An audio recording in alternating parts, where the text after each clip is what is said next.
और ये जो आपकी गलती है, ये जो जिसको हिंदी में हम लोग पाप कहते हैं ना, सिन, गुनाह, ये आपके गुनाह हैं जिसका आप खामियाजा भुगत रहे हैं। कैसे गुनाह है? सब गुनाह इस तरीके से हैं कि आपके अंदर जो हिंदुओं के खिलाफ जो नफरत है दिल में, इंडिया के खिलाफ जो नफरत है, हिंदू आ जाएगा, खा जाएगा, इंडिया आ जाएगी, अटैक कर देगी, उसी का फायदा आपके जनरल उठाते हैं। कैसे? सब इंडिया अटैक कर देगी, 370-35 से कश्मीर से हट गया है, अब हमें जिहाद लड़ना पड़ेगा। किसने बात बोली थी? जनरल कमर जावेद बाजवा ने। नतीजा क्या हुआ? इमरान खान ने कमर जावेद बाजवा साहब को 3 साल का एक्सटेंशन दे दिया। बेवकूफ कौन बना? आप। और जो भी हम आपको बताएंगे वो हम पुख्ता तौर पे इन्वेस्टिगेट करने के बाद, उसकी जांच करने के बाद फिर हम आपको बता रहे हैं। कुछ दिन पहले मैंने एक ट्वीट करा था जिसमें मैंने लेफ्टिनेंट जनरल आसिम बाजवा की प्रॉपर्टीज की एक फेहरिस्त ट्विटर पे डाली थी कि ये उनकी प्रॉपर्टी है, और खुद उनमें जनरल साहब ने साइन करा था, क्योंकि एक सेल्फ डिक्लेरेशन था ये। तो जनरल साहब ने साइन करा कि साहब ये मेरी प्रॉपर्टी है।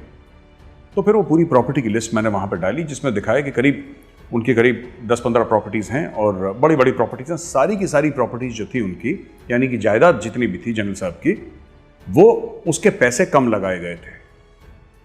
तो आप में से कई लोग हैं ट्विटर पे आए और वही बुरा भला कहना कि गलत है, प्रोपेगेंडा है, और इंडिया वाले हमारी फौज के खिलाफ हैं, और ये सब वगैरह।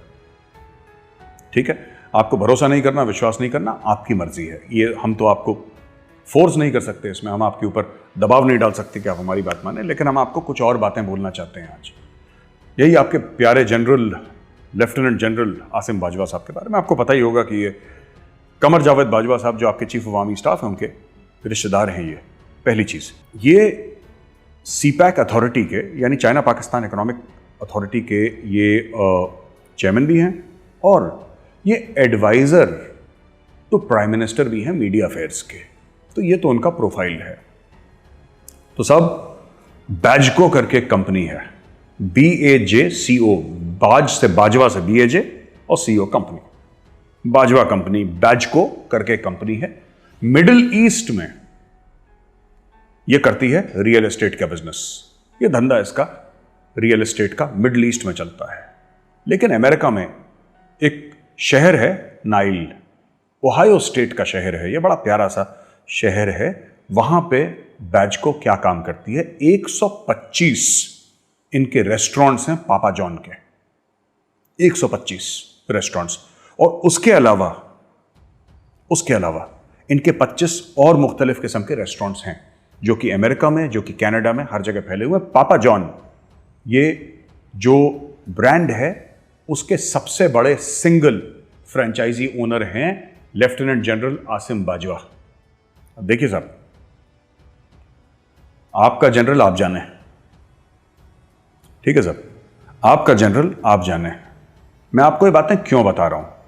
मैं आपको इसलिए बता रहा हूं क्योंकि अगर कोई कराची में कोई आदमी जो है, बुजुर्ग, वो गुहार लगाता है, वो परेशान होता है कि साहब हमारे यहां पानी नहीं होता, हमें टैंकर माफिया से पानी खरीदना पड़ता है, या कोई बुजुर्ग खवातीन हैं जो ये कहती हैं कि लोड शेडिंग बहुत ज़्यादा है कराची में, ये परेशानी है, तो इसमें सिर्फ जो आपका निज़ाम है, सिर्फ निज़ाम की गलती नहीं है।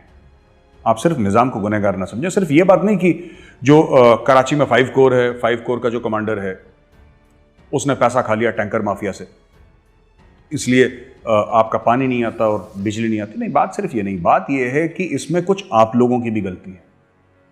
और ये जो आपकी गलती है, ये जो जिसको हिंदी में हम लोग पाप कहते हैं ना, सिन, गुनाह, ये आपके गुनाह हैं जिसका आप खामियाजा भुगत रहे हैं। कैसे गुनाह है?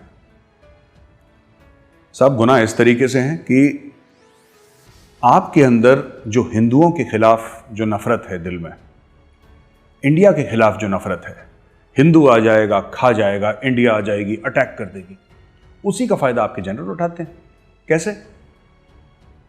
सब इंडिया अटैक कर देगी, 370-35 से कश्मीर से हट गया है, अब हमें जिहाद लड़ना पड़ेगा। किसने बात बोली थी? जनरल कमर जावेद बाजवा ने। नतीजा क्या हुआ?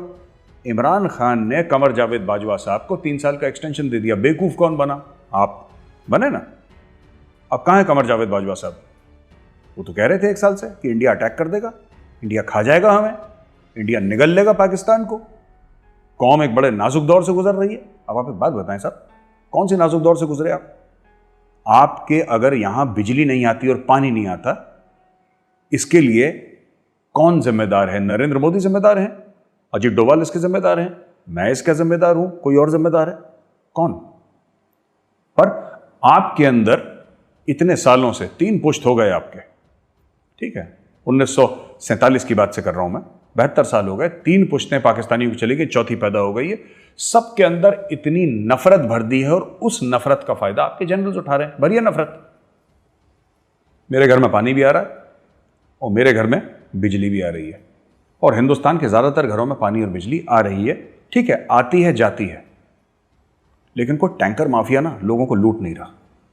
ये 10-10 घंटे की load shedding. Karachi is the financial capital of Pakistan, Bombay is the financial capital of India, जिसको मुंबई कहते हैं।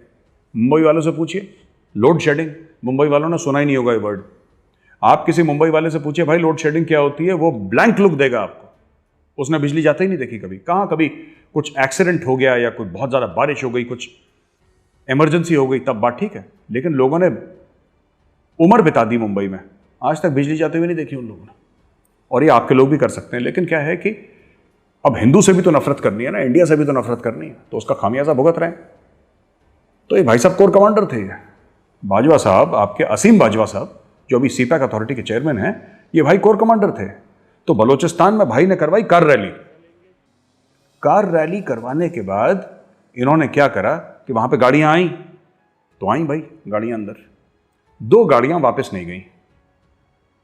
उनमें से जो इंपोर्टेड कार थी, बलूचिस्तान में किसने कार रैली करवाई? ये कोर कमांडर थे। इन्होंने बोल दिया कि चलो कार रैली होगी।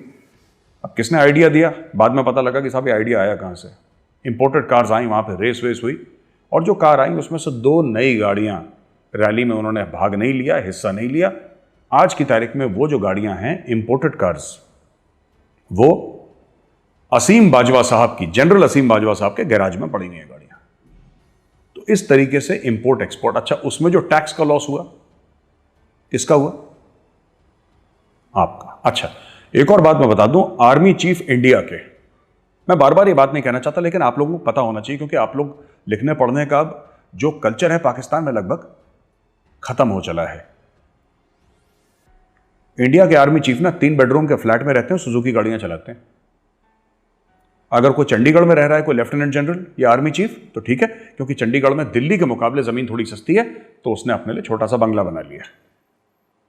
कौन सा ऐसा इंडिया का आर्मी चीफ है जिसकी 125 रेस्टोरेंट्स हैं, 150 रेस्टोरेंट्स हैं?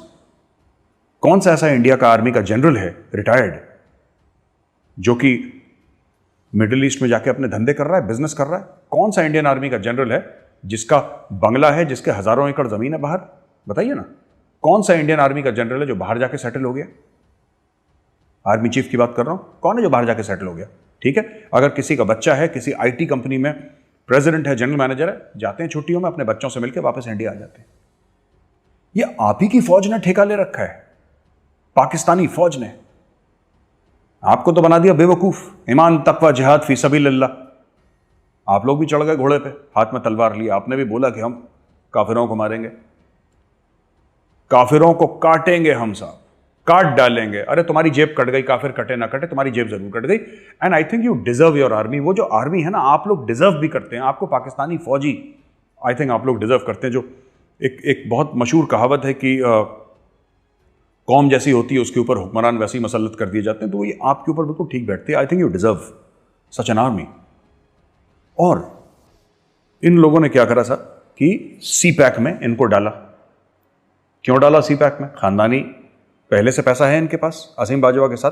अब ये पहले करोड़पति थे, ये आर्मी के जनरल बनने के बाद अरबपति बन गए। अब इनको डाल दिया सी पैक में। मैंने जैसा बताया कमर जावेद बाजवा साहब के रिश्तेदार हैं।